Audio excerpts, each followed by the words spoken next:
শাহজালাল আন্তর্জাতিক বিমানবন্দরের cargo village ও Chittagong EPZ পোশাক কারখানায় আগুনের পর পোশাক খাতে নেতিবাচক প্রভাবের শঙ্কা করছেন ব্যবসায়ীরা। তারা জানান এই দুই দুর্ঘটনায় বিদেশি বায়াররা উদ্বেগ জানিয়েছেন। এরই মধ্যে বিজিএমইএর পক্ষ থেকে দেশের সব কারখানায় বিশেষ সতর্কতা বার্তা জারি করা হয়েছে। পাশাপাশি অগ্নি দুর্ঘটনা রোধে দ্রুত ব্যবস্থা নিতে চিঠি দেওয়া হয়েছে। এ নিয়ে আইনশৃঙ্খলা কর্মকর্তারা জানান, আগুন দুর্ঘটনা পেছনে যে নাশকতা আছে তা খতিয়ে দেখতে গোয়েন্দা নজরদারির পাশাপাশি কারখানাগুলো মনিটরিং এর আওতায় আনা হচ্ছে। সাইফুল ইসলাম শিল্প প্রতিবেদন। চট্টগ্রাম ইপিজেডের অ্যাডাম ক্যাপস কারখানায় আগুনে রীতিমতো ধ্বংসস্তূপে পরিণত হয় প্রতিষ্ঠানটি। সেদিন ফায়ার সার্ভিস, সেনাবাহিনী, নৌবাহিনী, বিমান বাহিনী সহ বিভিন্ন সরকারি বেসরকারি প্রতিষ্ঠানের অক্লান্ত চেষ্টার পরও আগুন নিয়ন্ত্রণে আনা যায়নি। টানা ২৭ ঘণ্টায় আগুনে পোড়া এই প্রতিষ্ঠানে ছিল পোশাক খাতের কাঁচামাল। এ ঘটনার ঠিক একদিনের মাথায় আগুনে পুড়ে যায় ঢাকা শাহজালাল আন্তর্জাতিক বিমানবন্দরের কার্গো ভিলেজ। সাম্প্রতিক অগ্নি দুর্ঘটনার কবলে পড়েছিল আরও বেশ কিছু পোশাক কারখানা ও কেমিক্যালের গুদাম। দেশের আমদানি রফতানির সঙ্গে সরাসরি সম্পৃক্ত গুরুত্বপূর্ণ এসব অবকাঠামোতে বারবার আগুন লাগায় অনেকটা উদ্বিগ্ন বিদেশি বিনিয়োগকারী ও পোশাকের ক্রেতারা। বিজিএমইএর সভাপতি মোহাম্মদ রফিক চৌধুরী জানান, পোশাক বাণিজ্য ধ্বংস এবং দেশকে অর্থনৈতিকভাবে পঙ্গু করে দিতে কাজ করছে একটি দুষ্ট চক্র।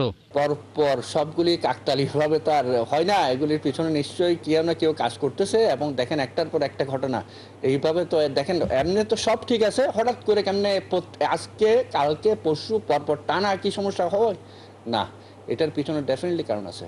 বিজিএমএর একজন পরিচালক জানান, কারখানাগুলোর অগ্নি দুর্ঘটনা এড়াতে বৈদ্যুতিক কেমিক্যাল, বয়লার ও চলাচলের সিঁড়ির নিরাপত্তা নিশ্চিত করার তাগিদ দেওয়া হয়েছে।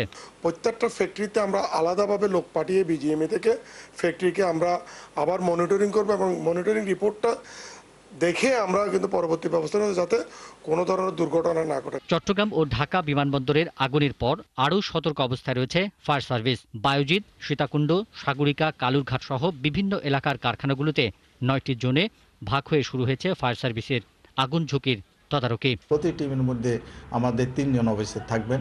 তারা তাদের লাইসেন্সগুলো দেখবেন, তাদের প্রতিষ্ঠানের সেফটির কী কী ঘাটতি আছে বা কী কী পরামর্শ দেওয়া যায় সেগুলো দেখবেন। বিশেষ করে গার্মেন্টস এবং শিল্প এবং ইন্ডাস্ট্রি বেল এগুলো এবং শিপইয়ার্ড এগুলো আমরা আগে পরিদর্শন করব। এদিকে পোশাক শিল্পকে ঘিরে এসব অগ্নিকাণ্ড নিছক দুর্ঘটনা নাকি নেপথ্যে নাশকতা তা খতিয়ে দেখতে গোয়েন্দা নজরদারি ও বাড়তি সতর্কতা নিয়েছে শিল্প পুলিশ। অগ্নিকাণ্ড না, যে কোনো ধরনের নাশকতার জন্য আমাদের যে গোয়েন্দা টিম, সেই গোয়েন্দা টিম কিন্তু সবসময় এটা তৎপর আছে এবং কোনো ধরনের নাশকতা, কোনো ধরনের ওয়ার্কার আনরেস্ট হওয়ার যদি কোনো তথ্য পাই, আমরা সেটা পূর্বেই সেটা সমাধান করে ফেলি। বর্তমানে চট্টগ্রামের 342টির মতো কারখানায় কাজ করছে প্রায় 5 লাখ শ্রমিক।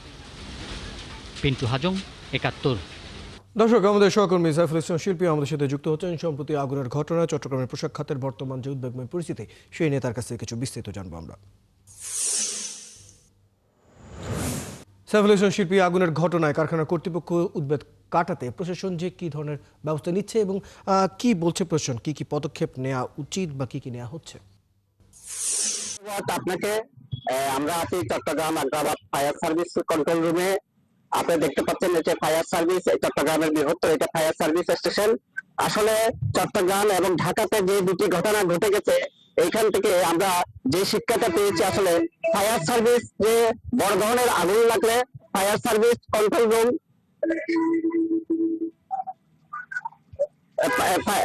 যে ফায়ার সার্ভিস যে কন্ট্রোল রুম তা আমাদের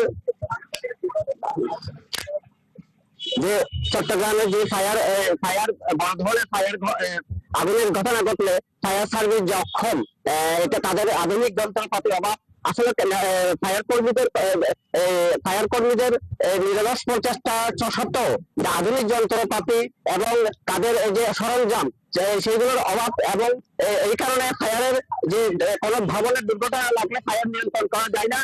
যেমন যে ইপিজেডের যে সম্প্রতি ঘটনাটা আমরা দেখেছি, ফায়ার সার্ভিসের 27টি স্টেশন দিনরাত চেষ্টা করে আগুন নিয়ন্ত্রণ করতে পারেনি। এটা এই যে ছোট পাইপ দিয়ে যে পানি দেওয়া হয়, মন্দাতারা বলে যে এটা দিয়ে আগুন নিয়ন্ত্রণ কোনোভাবেই সম্ভব না। যে আধুনিক ফায়ার কর্মকর্তারা বলছেন এবং চট্টগ্রামের ফায়ার বিশেষজ্ঞরা বলছেন যে আধুনিক ফায়ার সার্ভিসে যদি আধুনিক সিস্টেম চালু না হয় এবং দ্রুততার সাথে যদি পদক্ষেপ নেওয়া